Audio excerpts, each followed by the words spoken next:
स्कूलों की दुकानें चल पाए।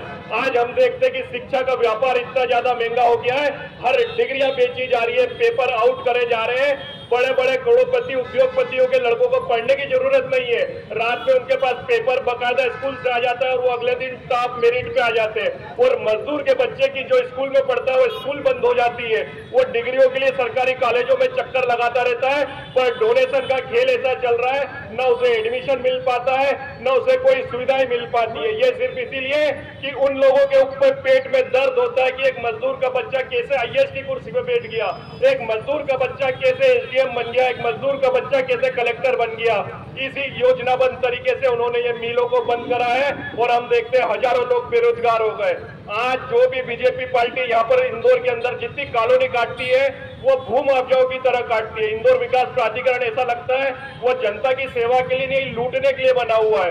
उनके रेट 6-6 हजार रुपए स्क्वायर फीट के रेट वो ले रहे हैं। अगर इतने रेट मजदूरों के पास होते तो मजदूर क्यों कहलाते, गरीब क्यों कहलाते। आज प्राइवेट कॉलोनी से ज्यादा इन लोगों ने हमसे लूट मचा रखी है चारों तरफ। इनके चारों तरफ नशे के कारोबार आप देखो तो चारों तरफ नशे के कारोबार आपको इंदौर के अंदर दिखेगा। पब देख लो, कुछ भी देख लो, हर चीज अगर हम देख रहे हैं तो मजदूर वर्ग को बर्बाद करने के लिए यहाँ बनाई जा रही है। शिक्षा को तहस नहस करा जा रहा है, स्वास्थ्य सेवाओं को तहस नहस करा जा रहा है और बजट के नाम पे हमें सिर्फ एक धोखा मिलता है 12 लाख का, कि 12 लाख की हमारी 1 लाख रुपए की तो इनकम बना के बताए।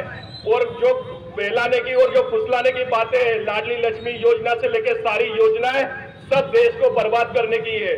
जब भी हमारी लाडली बहना में प्रधानमंत्री और मुख्यमंत्री को बोलना चाहता हूं, इंदौर ही नहीं पूरे देश की जितनी लाडली बहना है वो पैसे नहीं चाहती है, वो रोजगार चाहती है, वो शिक्षा चाहती है, वो अच्छा स्वास्थ्य चाहती है, उस पर भी उनका अधिकार नहीं है। उनको सिर्फ बेलाने फुसलाने के लिए ये योजनाएं चल रही है।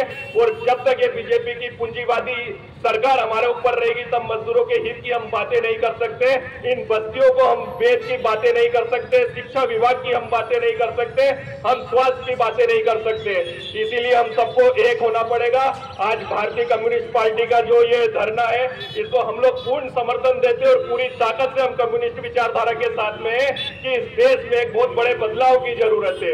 इस देश में ऐसे बदलाव की जरूरत है जहां पर शिक्षा का सौदा नहीं हो, जहां पर गरीब का बच्चा भी वहीं पढ़े जहां बड़े बड़े विधायक, नेता या कलेक्टर या उद्योगपतियों के बच्चे पढ़ते हैं, उन्हीं के साथ में रहकर गरीब का बच्चा उनसे कंपटीशन करे और आगे निकले और देश का नाम रोशन करे।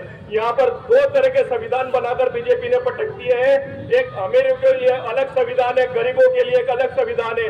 कानून के जितने जिनकी सेवा करना चाहिए जिनके लोगों की, वो संविधान को 2 तरह से ट्रीट करते।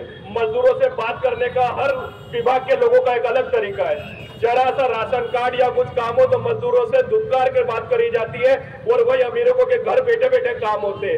तो इन 2 संविधान देने वाली सरकार के खिलाफ हमें लड़ना है। हमें इस देश में बाबा साहब भीमराव अंबेडकर के संविधान के लिए लड़ना है। हमें हमारे आने वाली पीढ़ियों के लिए लड़ना है, क्योंकि आने वाली पीढ़ी बोलेगी कि जब शिक्षा का सौदा हो रहा था, स्वास्थ्य का सौदा हो रहा था और चारों तरफ नशे के कारोबारी जब पूरे देश को लूट रहे थे तब हम लोग क्या कर रहे थे। तब हमारे पास जवाब होना चाहिए कि हम उनसे टकराने की ताकत रखते थे। और इस चौराहे से मैं ये आवाज बुलंद कर रहा हूँ पूरे देश में कि इन पूंजीवादी ताकतों से हमें मिलकर लड़ना है।